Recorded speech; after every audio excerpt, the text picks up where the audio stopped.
गणानां त्वा गणपतिगं हवामहे कविं कवीनामुपमश्रवस्तमं ज्येष्ठराजं ब्रह्मणां ब्रह्मणस्पतान् शृण्वन्नोतिभिः सेदसादनम् प्रणो देवे सरस्वदेवाजिभिर्वाजिनेवदे दीनामवित्रयवदो गणेशाय नमः सरस्वत्यै नमः श्रीगुरुभ्यो नमः हरि ओम। ओम शांति शांति शांति।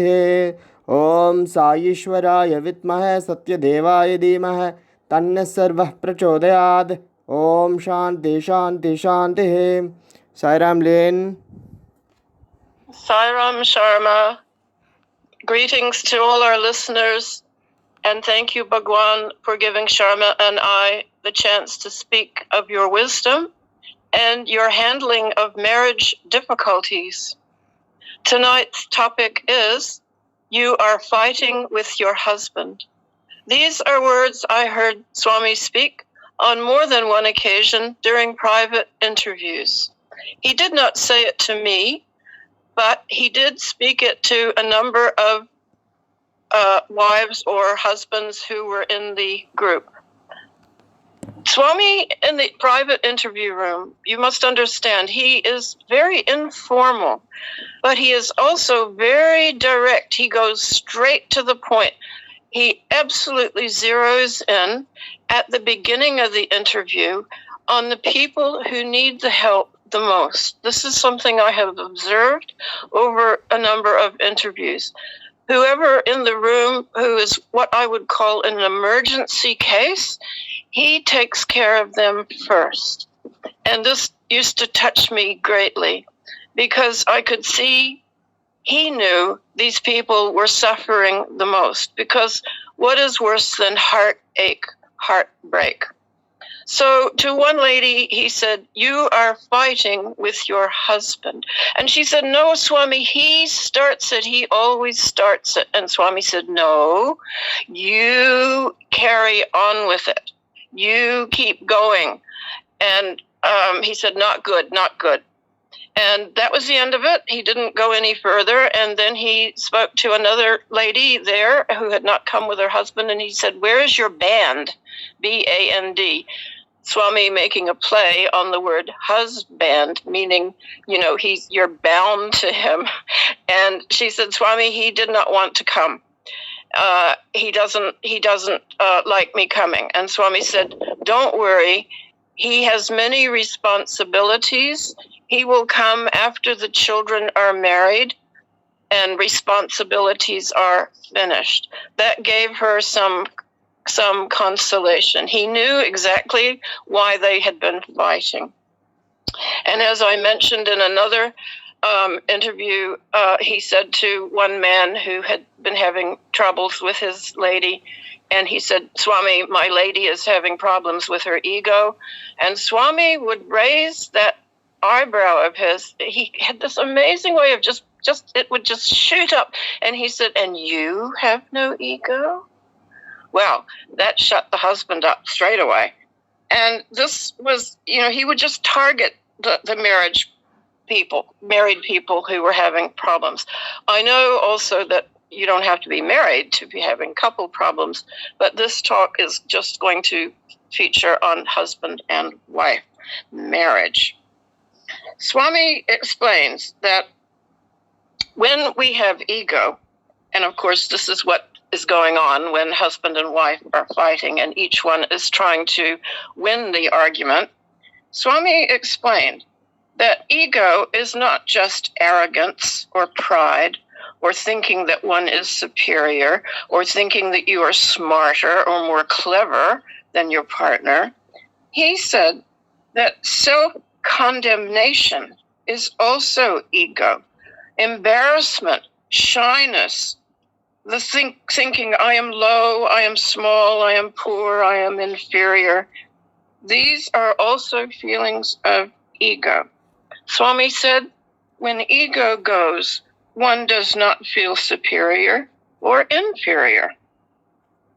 And wherever you look, you simply see God. he asked my husband, "Where is God?"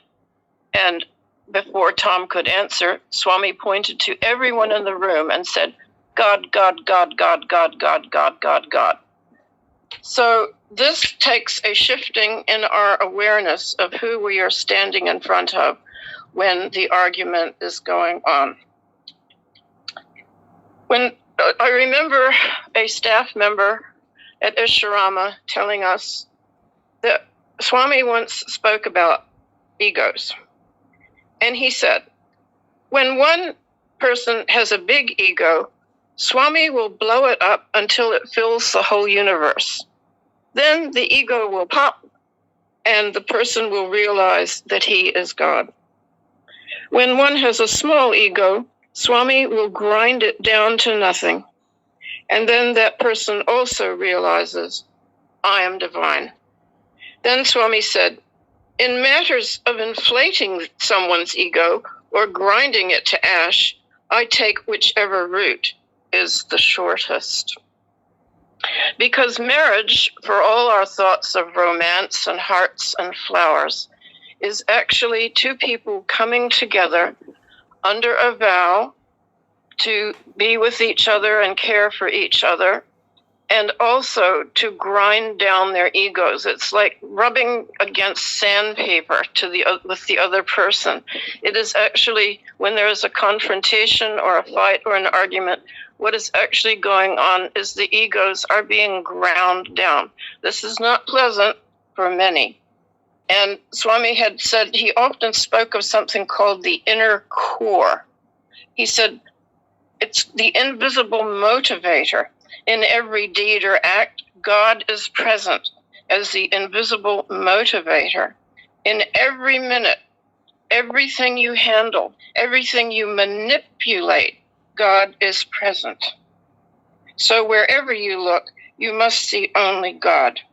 God, God, God, God, God. One of the Chinese proverbs that says, of the 101 ways to make war, the best one is to walk away. And this is sometimes silence is the best attitude when an argument is going on. Also, Swami says, and this is something that I had to take on board myself, that there is within each one of us music. And whenever a person is getting upset with you, think to yourself, it's only music. It's all music.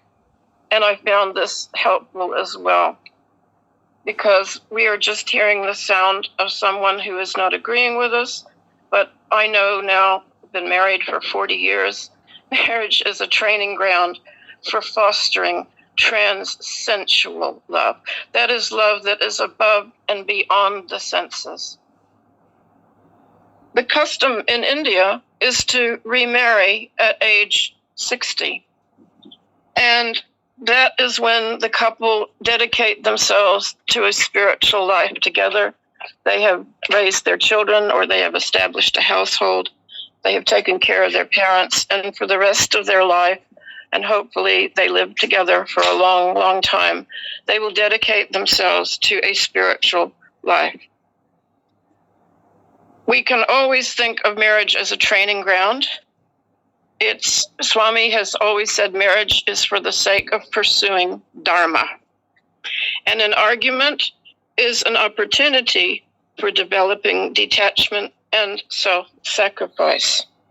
Keep your vision on the divine and lead your life in the world.